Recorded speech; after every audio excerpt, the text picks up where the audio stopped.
खुशी आनंद तुहाडे जीवन दे विच लैके आवे। परमेश्वर का धन्यवाद हो और खुदा का धन्यवाद इस कौम संडे की खुदा ने सानू सारिਆਂ ਨੂੰ अच्छा जीवन दिता।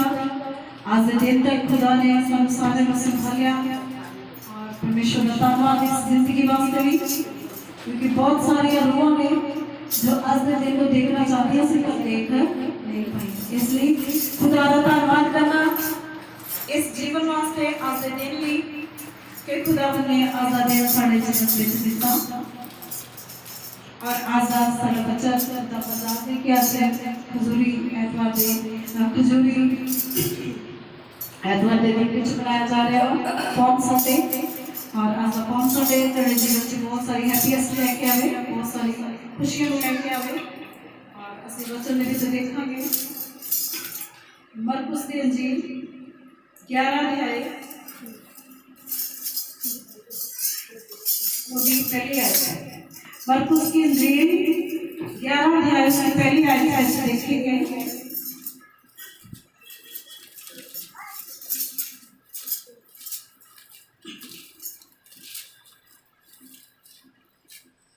क्योंकि आज के दिन जब उस समय माहौल था तो उन लोगों ने प्रभु यीशु मसीह को अपने जीवन में राजा के रूप में मान लिया था, स्वीकार कर लिया था और प्रभु यीशु मसीह का स्वागत किया था राजा के रूप में। और हम देखेंगे उस समय के वचन के द्वारा क्या क्या घटनाएं थी, क्या क्या हुआ था उस समय। हाँ जी 11 के जब वे यरूशलेम के निकट जैतून पहाड़ पर बैतफगे और बैतनिय्याह के पास आए तो उसने अपने चेलों में से 2 को ये कहकर भेजा, सामने के गांव में जाओ और उसमें पहुंचते ही एक गदही का बच्चा जिस पर कभी कोई नहीं चढ़ा बंधा हुआ तुम्हें मिलेगा, उसे खोल लाओ। यदि तुमसे कोई पूछे ये क्यों करते हो तो कहना प्रभु इसका प्रयोजन है और वे शीघ्र उसे यहाँ भेज देगा। उन्होंने जाकर उस बच्चे को बाहर द्वार के कहा, क्या ये नहीं लिखा है कि मेरा घर सब जातियों के लिए प्रार्थना का घर कहलाएगा, पर तुमने इसे डाकुओं की खो बना दी है।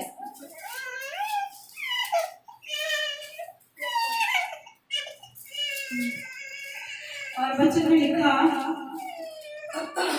कि प्रभु यीशु से जैतून पहाड़ और से बैतनिय्याह के एक गांव में आए और लिखा वहां पर से जैतून का पहाड़ दिखता था और बैतफगे में के सिमोन के बैतनिय्याह के पास आए।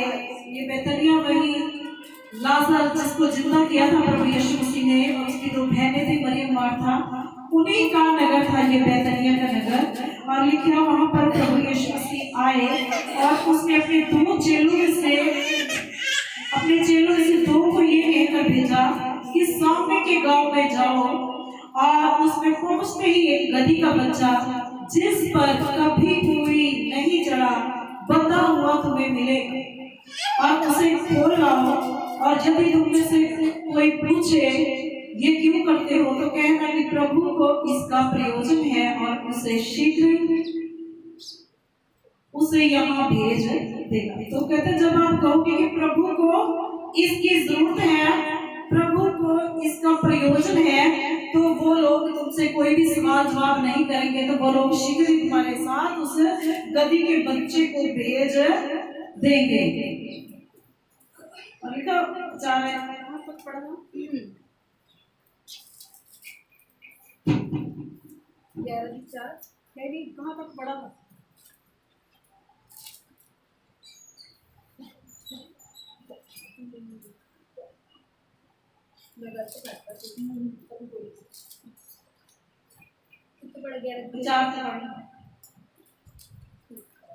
उन्होंने जाकर उस बच्चे को बाहर द्वार के पास चौक में बंधा हुआ पाया और खोलने लगे। उनमें से जो वहां खड़े थे कोई कहने लगे, ये क्या करते हो, गदही के बच्चे को क्यों खोलते हो। जैसा यीशु ने कहा था वैसा ही उन्होंने उनसे कह दिया। तब लोगों ने उन्हें जाने दिया। उन्होंने बच्चे को यीशु के पास लाकर उस पर अपने कपड़े डाले और वे उस पर बैठ गया। तब बहुतों ने अपने कपड़े मार्ग में बिछाए और खेतों में से डालियां काट काट कर फैला दी। जो उसके आगे आगे जाते और पीछे पीछे चले आते थे, पुकार पुकार कर कहते कि होसना, धन्य है वे जो प्रभु के नाम से आता है, हमारे पिता दाऊद का राज्य जो आ रहा है, धन्य है आकाश में होसना। हालेलुया। और देखो उन्होंने वैसे ही किया, उन्होंने जाकर उस बच्चे को बाहर के द्वार के पास चौक में बंधा हुआ पाया और खोलने लगे। और उनमें से जो वहां खड़े थे कोई कोई कहने लगे ये क्या करते हो, गधी के बच्चे को क्यों खोलते हो? जैसा यीशु ने कहा था वैसा ही उन्होंने उनसे कह दिया। तब लोगों ने उन्हें जाने दिया। उन्होंने बच्चे को यीशु के पास लाकर उस पर अपने कपड़े डाले और वह उस पर बैठ गया। तब उन्होंने अपने कपड़े मार्ग में बिछाए और उन्हें खेतों में से डालियां काट काट कर फैला दी। जो उसके आगे आगे जाते थे और पीछे पीछे चले जाते थे, पुकार कर कहते जाते थे, होशना, धन्य है वह जो प्रभु के नाम से आता है, हमारे पिता दाऊद का राज्य जो आ रहा है, धन्य है आकाश में होशना। और इस प्रकार से जैसा प्रभु ने कहा था वैसा ही उन्होंने उस गधी को खोल के ले आए। प्रभु यीशु मसीह उस गधी के ऊपर सवार हो गए और जैसे प्रभु यीशु मसीह उस गधी के ऊपर बैठ गए तो लोगों ने ऊंचे ऊंचे नारे मारने शुरू कर दिए और लोगों ने पुकारना शुरू कर दिया कि होशना होशना, दाऊद के पुत्र की होशना। और इस तरह से हम मत्ती की अंजील में से भी पढ़ेंगे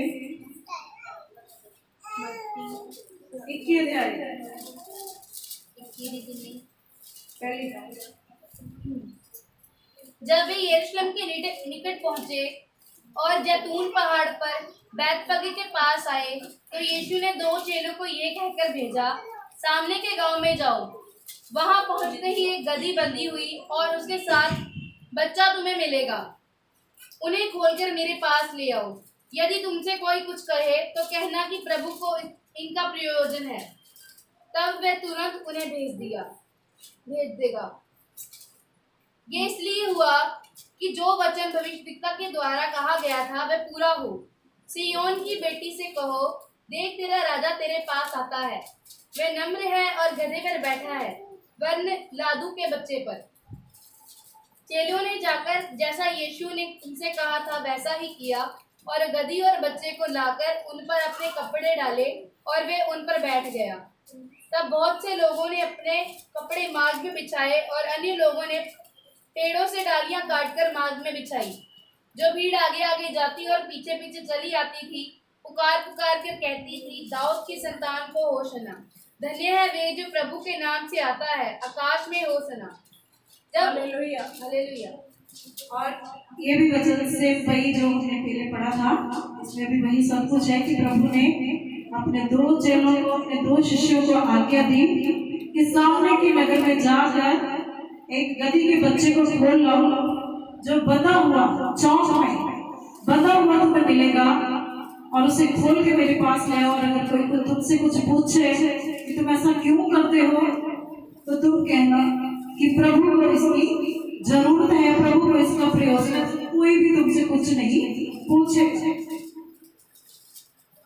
और जैसे मैंने आपसे पहले बताया कि लोगों ने प्रभु यीशु मसीह को राजा के रूप में अपने जीवन में अपना राजा स्वीकार कर लिया था, और इसलिए उन्होंने अपने जीवन के राजा प्रभु यीशु मसीह को राजा के रूप में चुन लिया, और इसलिए वो लोग खुश थे और प्रभु यीशु मसीह के नाम साथ ये खुशी को मना रहे थे। और जब प्रभु यीशु मसीह गधी के ऊपर सवार हुए तो वो लोग खुशी मना रहे थे, और होशना, और दाऊद के पुत्र की होशना, मुबारक हो जो प्रभु के नाम से ऐसा है। और ऐसे करके वो नारे लगा रहे। एक आयत और पढ़ेंगे, जकरिया की किताब हिंदी बाइबल में 1102 पेज है, 9 अध्याय। ये भविष्यवाणी थी।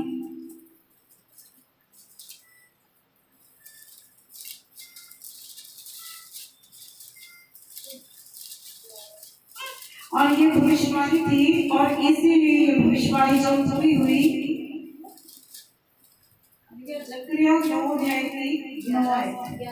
हिंदी से भी जकरिया, हाँ, पंजाबी से भी सारी पंजाबी से भी जकरिया, हिंदी से भी जकरिया 9 दिन हो गए। जकरिया कितने दिन? 9 दिन हो। 9 दिन हो। ए सियोन बहुत ही मगन हो, ए यरूशलेम जय जयकार कर, क्योंकि तेरा राजा तेरे पास आएगा। वे धर्मी और उदार पाया हुआ है, वे दीन है और गधे पर वर्ण गधी के बच्चे पर चढ़ा हुआ आएगा। हालेलुया। परमेश्वर के वचन में पढ़ा कि ये सिय्योन बहुत ही मगन हो, आनंद कर, ये यरूशलेम जय जयकार कर, क्योंकि तेरा राजा तेरे पास आएगा। वह धर्मी है, उद्धार पाया हुआ है, वह दीन है और गधे पर वर्ण गधी के बच्चे पर चढ़ा हुआ आएगा। क्या निशानी थी उस राजा की कि वे गधी के बच्चे के ऊपर सवार होके आएगा। अब हम इस दुनिया के राजों की ओर देखें, उस समय भी जितने राजे होते थे, कोई हाथी पर आता था, तो कोई ऊंट के ऊपर, कोई घोड़े के ऊपर, लेकिन जो शांति का राजा होता था वो गधी के बच्चे के ऊपर सवार होके आता था। और पहले समय में जब कोई राजा किसी देश में अपने लोगों को भेजता था, तो वो जब लड़ाई लड़नी होती तो घोड़े के ऊपर आते थे, जब संधि करनी होती थी तो गधे के ऊपर सवार होके आते थे। उनसे तो दूर से ही पता चल जाता था, अगर वो राजा के जो दास आए हैं, अगर वो घोड़े पर आए तो समझो कोई लड़ाई का फरमान लेके आए हैं, अगर गधे के ऊपर आए हैं तो कोई शांति का समाचार लेके आए हैं। और इसी तरह से खुदावंद के वचन में भी लिखा, जैसे मैंने आपको बताया कि प्रभु यीशु मसीह को उन्होंने राजा के रूप में एक्सेप्ट कर लिया था, मान लिया था कि हमारा राजा आपसे तू। और देखने वाली बात थी कि उस समय के राजा घोड़े के ऊपर, हाथी के ऊपर चढ़ के आते थे, ऊंट के ऊपर भी आते थे, लेकिन ये राजा किसके ऊपर चढ़ के आ रहा? गधी के ऊपर, गधी के बच्चे के ऊपर, जिसके ऊपर कोई भी सवार नहीं था। और प्रभु यीशु मसीह में कुछ बता रहे थे, जैसे उन लोगों ने खजूर की डालियां ली और प्रभु यीशु मसीह के जिस रास्ते से वो जा रहे थे गधी के ऊपर सवार होके, तो उस रास्ते के ऊपर वो सारी डालियां लिखा, और उन लोगों ने पेड़ों के पत्ते और सुंदर सुंदर कपड़े, अच्छे अच्छे कपड़े निकाल के लोगों ने उस स्वागत के लिए प्रभु के उस रास्ते में बिछा दिए जहां से प्रभु जा रहे थे। लोगों ने स्वागत किया प्रभु का। लेकिन परमेश्वर का वचन बता रहा है कि वो लोग जो होशना कर रहे थे, इसका मतलब कि कहीं से वो लोग दुखी थे, उनके जीवन में कोई दुख था।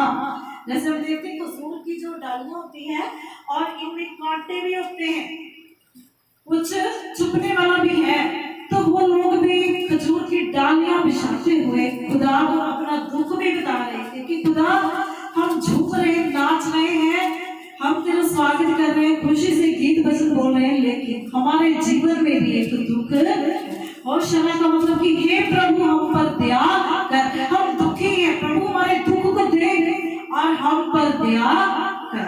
वो लोग अपना दुख भी खुदावंद यीशु मसीह को बता रहे थे और प्रभु ने उन्हें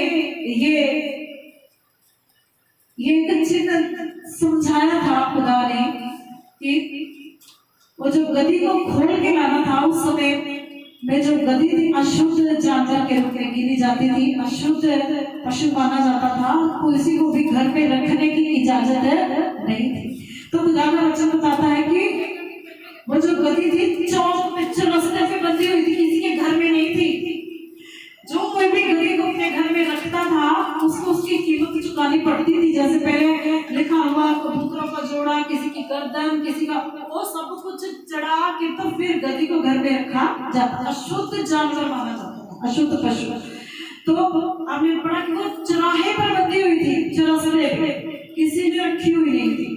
और लिखा कि प्रभु ने जैसे कहा कि उसको खोल दो, जैसे गधे को एक बोझ ढोने वाला माना जाता है, पशु की ये बहुत बोझ, जितना मर्जी बोझ इसके ऊपर लाद दो वो सीधी करेगा, चलता ही रहेगा। तो प्रभु ने उसके बोझ की रस्सियों को खोल दिया था, उसको आजाद कर दिया था परमेश्वर ने। तो प्रभु लोगों से भी यही समझा रहे थे उस समय भी, हमें भी समझाते वचन के द्वारा कि प्रभु जो गधे के रूप में मनुष्य है, जिनके जीवन में बोझ है, दुख है, बीमारी की रस्सियां हैं, जैसे प्रभु ने उस गधे की रस्सियों को खोल दिया। आज जिन जिन लोगों के जीवन में भी दुख के जुए हैं, बीमारी के बंधनों की रस्सियां हैं, अपनी बीमारियों परेशानियों की रस्सियां हैं, बंधे हुए हैं वो लोग, तो प्रभु उन सबको गधे से कंपैरिजन किया प्रभु ने मनुष्य का, कि जो लोग आज भी अपने आप को बंधनों में महसूस कर रहे हैं, तो परमेश्वर उन सबके बंधनों को खोलने के लिए जा रहा अपने वचन के द्वारा। परमेश्वर ने जैसे अपने शिष्यों से कहा कि उस गधी को खोल के लिए आना उसके बंधनों से, तो प्रभु ऐसे ही अपने दास दासियों को हमारे पास भेजते हैं कि वो खुदा के दास दासियां फिर हमें हमारे बंधनों से आजाद करते हैं और हमें चंगा करते हैं। और इसी तरह से परमेश्वर का वचन, जैसे मैं जकरिया नबी के पढ़ा कि देख तेरा राजा, ये राजा ना तो हाथी पर आ सकता था, ना ऊंट पर और ना ही घोड़े पर, क्योंकि लिखा हुआ है वो नम्र है। और जैसे गधे का भी स्वभाव बिल्कुल नम्र होता है, ऐसे ही प्रभु यीशु मसीह का स्वभाव भी बिल्कुल नम्र था और नरमाई से प्रभु यीशु मसीह उसके ऊपर चढ़ के आया। और ये भविष्यवाणी जो हुई थी पहले जकरिया नबी की किताब में कि वो राजा लड़ाई के लिए नहीं आएगा, कोई जैसे वो राजा का काम होता था लड़ना, लड़ाई करना, तलवार से अपने फैसले लेना। जैसे वो लोग बता रहे थे प्रभु हम दुखी हैं, तो ये राजा तलवार से लड़ने के लिए नहीं आ रहा था, ये राजा शांति का पहनावा पहनकर शांति के साथ आ रहा था उन लोगों का न्याय करने के लिए, उन लोगों को उनके दुख बीमारियों से आजाद करने के लिए। और जैसे प्रभु ने उस गधे के बंधनों को खोला, तो ऐसे प्रभु कहते जितने लोग भी आज भी बंधनों में, अपनी बीमारियों में, प्रभु सबको खोलना चाहते हैं, सबको आजाद करना चाहते हैं। लेकिन शर्त है कि जैसे उस गधे ने प्रभु को अपने ऊपर सवार किया, प्रभु को अपने ऊपर बैठने दिया, ऐसे जब हम भी परमेश्वर को अपने ऊपर अधिकार देते, अपने जीवनों के ऊपर परमेश्वर हमारे जीवन के ऊपर वो अधिकार ले, तो खुदा हमारे जीवनों में कार्य करे। जब हम अपना पूरा जीवन उस खुदा के हाथों में लेते हैं, तो वो परमेश्वर हमारे जीवनों में फिर अपना अधिकार लेता है। जैसे उस गधे के ऊपर सवार हुआ, उस गधे की शर्मिंदगी जाती रही, जैसे वो गधे का बोझ ढोना जाता रहा। और उस गधे ने कभी नहीं सोचा होगा कि जब प्रभु यीशु मसीह मेरे ऊपर बैठेंगे तो ऐसे लोग मेरा भी स्वागत करेंगे। उस गधे का भी स्वागत हो रहा था, उसकी भी इज्जत बढ़ गई जब प्रभु उसके जीवन में आ गए। ऐसे ही जब मनुष्य के जीवन में भी प्रभु यीशु मसीह आ जाते हैं, तो हमारी शर्मिंदगियां दूर हो जाती हैं, प्रभु हमारी इज्जत को बढ़ा देते हैं, हमें दुख बीमारी की रस्सियों से वो आजाद कर देते हैं। और परमेश्वर के वचन से हमने सीखा कि हमने अपने जीवन में उस खुदा को अधिकार देना है। अगर हम देखेंगे हमारे जीवनों में, आज सबके जीवनों में बहुत से अधिकारी बैठे हुए हैं जो हमारे जीवनों में अधिकार लेके बैठे हुए हैं। किसी के जीवन में धन का अधिकार है, किसी के जीवन में खून का अधिकार है, किसी के जीवन में उनके जो काम करने वाले बड़े बॉस है उनका अधिकार है। लेकिन जब तक हम अपने खुदा को अपने जीवन में अधिकार नहीं देते, तो वो खुदा आपके जीवन में काम नहीं कर सकेगा, वो आपके बंधनों को तोड़ नहीं सकेगा। खुदा ने सिखाया कि हमें अपने जीवन में उस खुदा को अधिकार देना है। और ये राजा और राजों की तरह हाथी घोड़ों पर बैठ के नहीं आता, गधे के ऊपर नरमाई से और अधीनता से, देख तेरा राजा अधीनता से, अधीन होके वो राजा हमारे पास आता है। और इसी तरह से खुदा का वचन हमें सिखाता है, परमेश्वर का वचन, कि ये जो गधे के ऊपर बैठने का था वो एक भविष्यवाणी थी जो नबियों के द्वारा पहले हो चुकी थी, वही भविष्यवाणी पूरी हुई। और हम इसके आगे भी पढ़ेंगे लूका की इंजील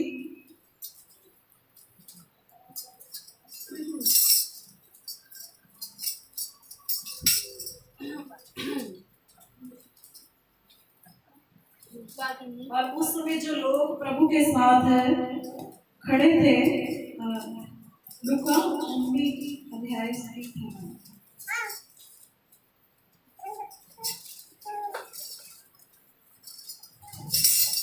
दूसरे ने आकर कहा, हे स्वामी, तेरी मोहर से 5 और मोहरें कमाई है। लूका 19 18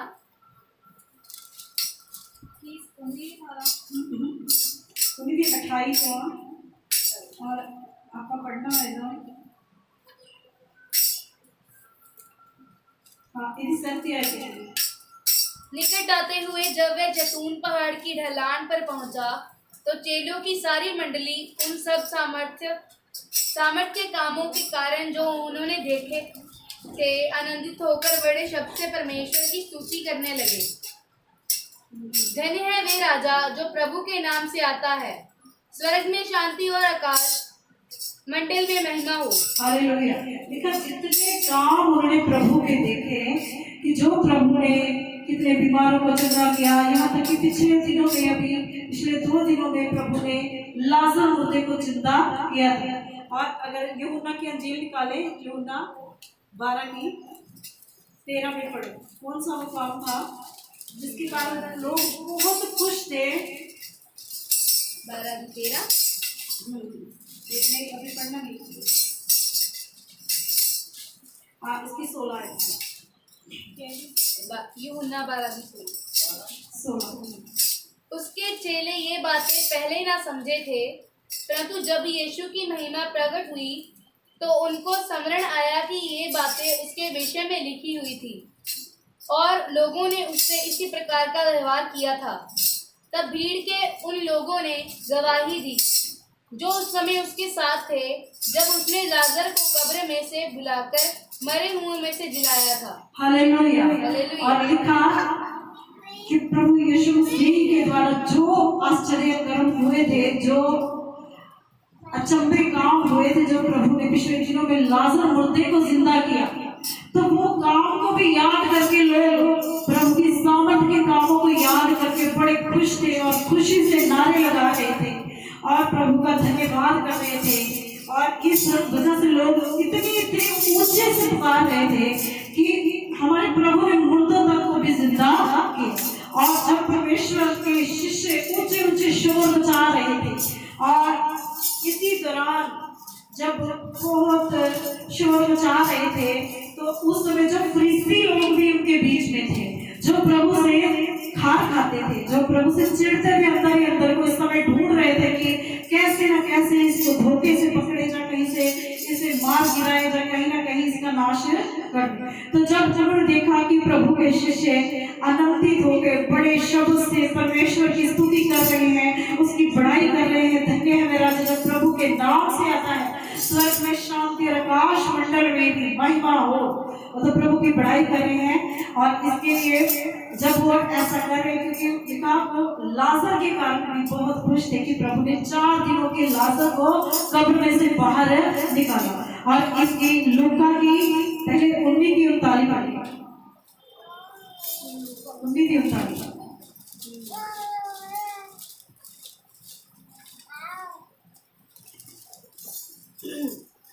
तब भीड़ में से कुछ फरीसी उससे कहने लगे, हे गुरु, अपने चेलों को डांट।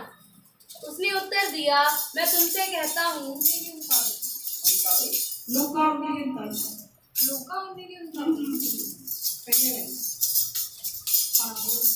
तब भीड़ में से कुछ फरीसी उससे कहने लगे, फरीसी लोग आ गए, वही लोग जो प्रभु से घृणा करते थे, अंदर ही अंदर एक खमीर रखा था उन्होंने प्रभु के लिए, और जो खमीर को बढ़ाते रहे और प्रभु के लिए एक नफरत पाल रखी थी उन्होंने। और लिखा, तब भीड़ में से कुछ फरीसी उससे कहने लगे, हे गुरु, अपने चेलों को डांट। और कह रहे, हे गुरु, अपने चेलों को डांट, इन्हें चुप करा। उसने उत्तर दिया, मैं तुमसे कहता हूँ, यदि ये चुप रहे तो पत्थर चिल्ला उठे। तो प्रभु ने कहा कि मैं तुमसे कहता हूँ, यदि ये चुप रहे तो आज ये पत्थर चिल्ला उठेंगे, आज ये पत्थर मेरी बड़ाई करने लगे। पत्थर से भाव था जो पत्थर मन के लोग हैं, जिनके ऊपर कोई असर नहीं होता, तो खुदा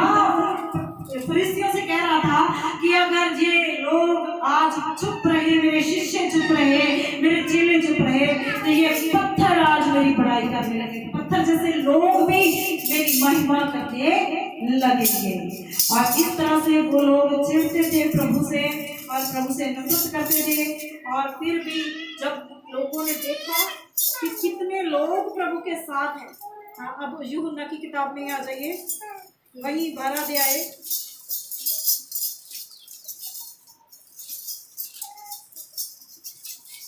इसके 18 है। इसी कारण लोग उससे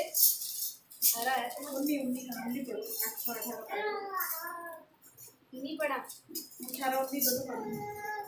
इसी कारण लोग उससे भेंट करने को आए थे, क्योंकि उन्होंने सुना था कि उसने ये आश्चर्य कर्म दिखाया है। हालेलुया। तो वचन में लिखा कि कुछ लोग इस कारण भी प्रभु से भेंट करने के लिए आए थे, क्योंकि उन्होंने ये आश्चर्य कर्म देखा था कि प्रभु ने कैसे लाजर को जिंदा किया है। हाँ जी। तब फरीसियों ने आपस में कहा, सोचो तो सही कि तुमसे कुछ नहीं बन सकता। देखो संसार उसके पीछे हो चला है। हालेलुया। तो फरीसी लोग क्या कह रहे हैं? सब लोग, सारा संसार उसके पीछे हो लिया है, तुम लोग देख रहे हो, कुछ करो नहीं तो सारा संसार इसके पीछे हो जाएगा। क्यों वो ऐसा कह रहे थे?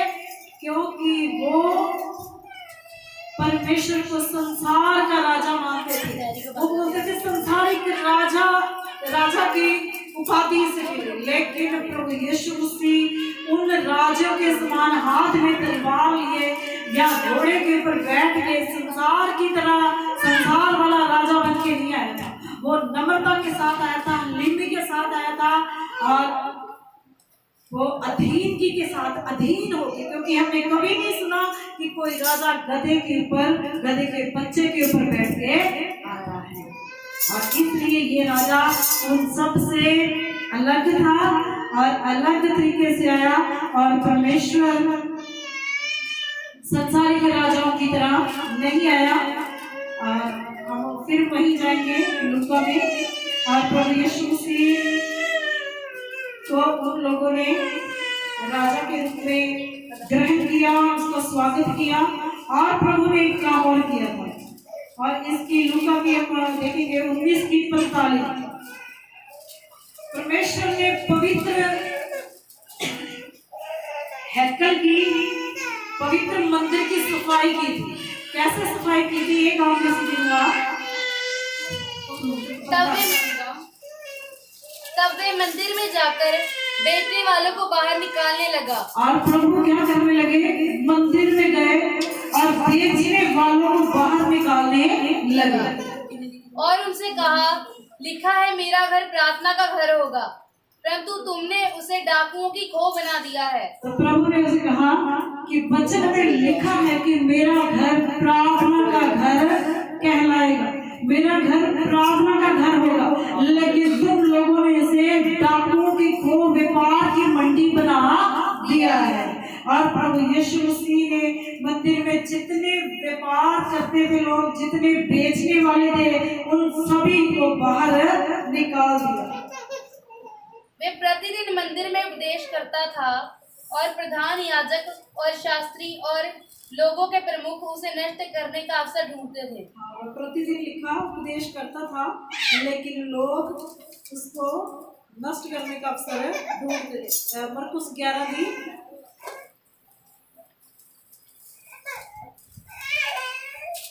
हाँ 15, मरकुस 11 की 15। फिर वे यरूशलेम में आए और वे मंदिर में गया और वहां जो लेन देन कर रहे थे उन्हें बाहर निकालने लगा और सराफरों के पीछे पीढ़े और कबूतर बेचने वालों की चौकियां उल्ट दी। हालेलुया। तो लिखा प्रभु यीशु मसीह जैसे यरूशलेम मंदिर में गए और वहां पर प्रभु ने जब लोगों को लेन देन करते देखा, व्यापार करते देखा, तो प्रभु को गुस्सा आया। और वहां पर परमेश्वर को, प्रभु यीशु मसीह को जीवन में एक ही बार गुस्सा आया, और वो यहाँ पर आया कि जब प्रभु के भवन में व्यापार हो रहा था।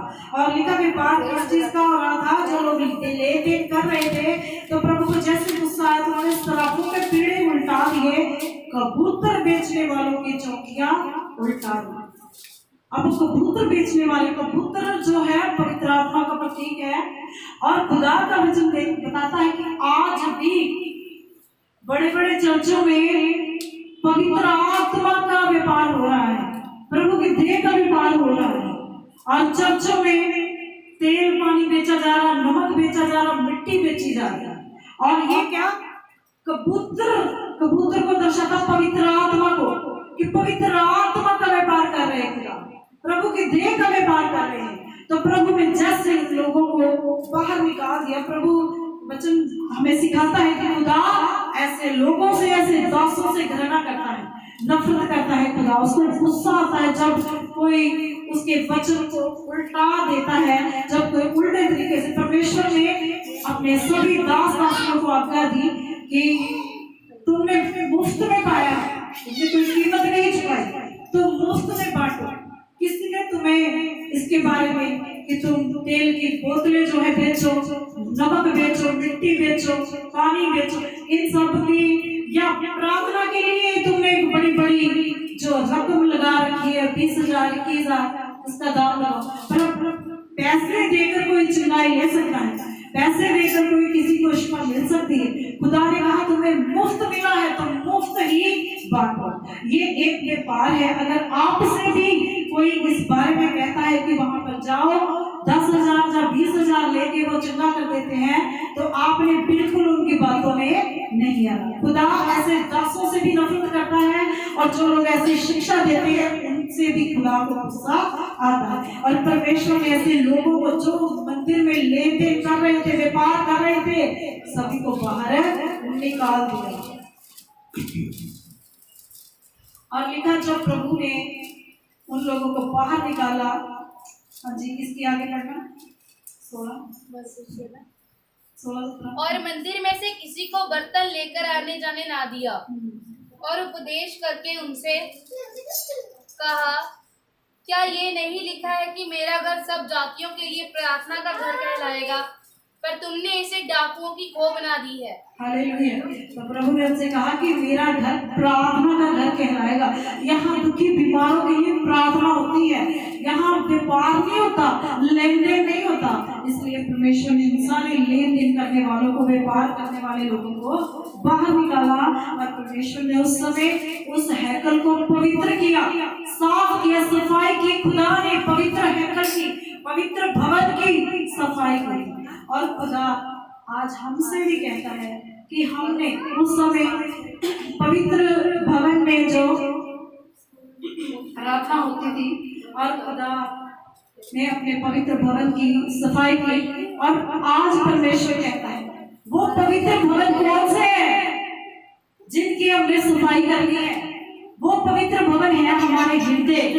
तो खुदा के वचन में लिखा है परमेश्वर भवन में वास नहीं करता, वो हमारे हृदयों के भवन में वास करता है। और आज हमने उस भवन को पवित्र करना है, ताकि खुदा हमारे जीवनों में, हमारे पवित्र आत्मा के घरों में, हमारे अंदर के भवनों में आके वास करे। और आज हमें अपने हृदय को पवित्र करना है, ताकि खुदा पवित्र आत्मा परमेश्वर के द्वारा हमारे जीवन में आए और वास करे, ताकि उसके रहने का घर पवित्र हो जाए। जैसे परमेश्वर ने उस समय पवित्र किया, आज हमने अपने आप को पवित्र करना है। और इस तरह से खुदा को अपने जीवन में अधिकार देना है, ताकि खुदा आपके जीवन में अधिकार है और आपके जीवन में कार्य करे। प्रभु आज के वचन के द्वारा आप सबको ब्लेस करे, बहुत सी आशीष करे।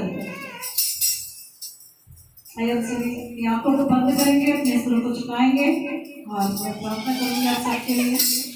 हालेलुया। पवित्र खुदा से नाम की यहोवा आपको धन्यवाद देते हैं प्रभु जी, आज के दिन के लिए, आज के वचन के लिए। परमेश्वर आपने प्रभु मुझे वचन दिया, प्रभु मैंने तेरे बच्चों को खुदा आज का वचन दिया। प्रभु ये वचन खुदा तेरे बच्चों के जीवन में खुदा 60 गुना 100 गुना फलदार। हालेलुया। प्रभु तेरे बच्चों को आजाद करे, जिन तेरे बच्चों के जीवन में बंधन है प्रभु, आज वो उस गधे की तरह जो लोग बंधे हुए हैं प्रभु, अपनी बीमारियों की रस्सियों से प्रभु जी, अपनी गंदी परमेश्वर आदतों की रस्सियों से प्रभु, दुष्ट आत्मा के परमेश्वर जल्दी खुदा हालेलुया ताकतों की रस्सियों से प्रभु तेरे पवित्र वचन के द्वारा आजाद हो जाए प्रभु, उनकी रस्सियां टूट जाए यीशु के नाम।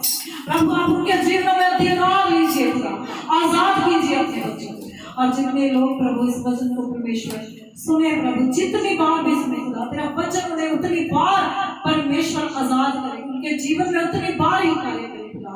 और प्रभु सभी सुनने वाले तेरे बच्चों के ऊपर भी तेरी बड़ी दया कृपा वाला हाथ हो प्रभु, और वो भी खुदा आजाद हो प्रभु तेरे वचन के द्वारा, उनके भी बंधन टूटे खुदा, वो भी अपनी परमेश्वर बाबा बीमारी की रस्सियों से खुदा आजाद हो, बोझ की रस्सियों से, दुष्ट आत्माओं के बंधनों से आजाद हो प्रभु। तेरा वचन खुदा हर एक के जीवन में कार्य करे और सब लोगों से आशीष बरकत दे, ब्लेस कर प्रभु इनके जीवन, श्रापों को तोड़ दे, बंधनों को तोड़ दे।